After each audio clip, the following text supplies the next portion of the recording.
দানের শীষের মার্কা ভোট করস কাতে দাড়ি ফাল্লা ভোট করতে পারস না এটা না দানের শীষ করিয়াম।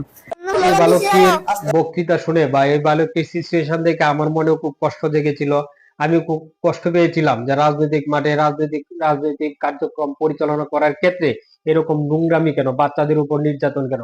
বাচ্চাটি বলতেছে তাকে সে দানের শীষের মিছিল করার জন্য বা দানের শীষের পক্ষে কথা বলার কারণে তার নাক মুখ ফেটে দিয়েছে এবং তাকে আক্রমণ করা হয়েছে।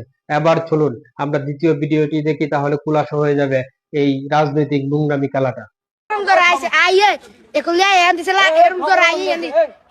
সামনে ছিল একটা সিনজি বের করছে সিলিব আছে যাই এমনি লাগাই দিছে হিরাটা ধরে নি এর কলে দুয়ারে যাই মুখ টুক ধোয়া দিছি এমনি ধরে সাইকেল চলাইছে সামনে সিনজি আছিল কন্ট্রোল না করতে পারি হয়ে গেছে নাক ট্রাক চলাইছে এমনি চলাইছে আমরা কলে নি হানি মুখে একটা হানি দিছি পরে চলে গেছে আমরা দিছি সবাই।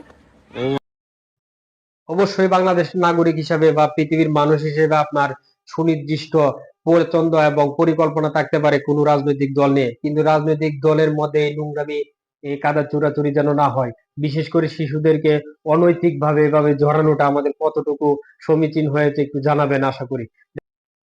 দ্বিতীয় ভিডিওতে বাচ্চাটা বলতে চাচ্ছে যে এই আগের শিশুটা অ্যাক্সিডেন্ট করে সাইকেল দিয়ে চলে আসছিল এবং সিএনজির সাথে ধাক্কা গিয়ে পড়ে গিয়ে তার নাক মুখ এখানে দাঁত দিয়ে ফেটে যায় এবং রক্ত বের হয়।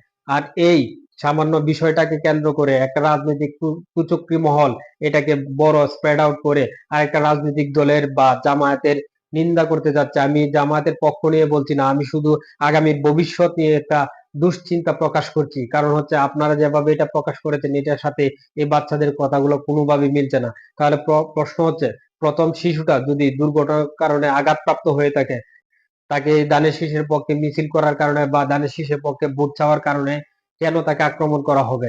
এই কথাগুলো কেন শিশুটি বলেছে? শিশুটি অপরিপক্ক এবং একদম ছোট শিশু বাচ্চা হিসেবে আমরা দেখতে পাচ্ছি, অথচ সে রাজনৈতিক খেলায় এমন ভাবে জড়িয়ে গেছে বা তাকে এমন ভাবে জড়ানো হয়েছে, একটা নোংরা পরিস্থিতি তৈরি হচ্ছে।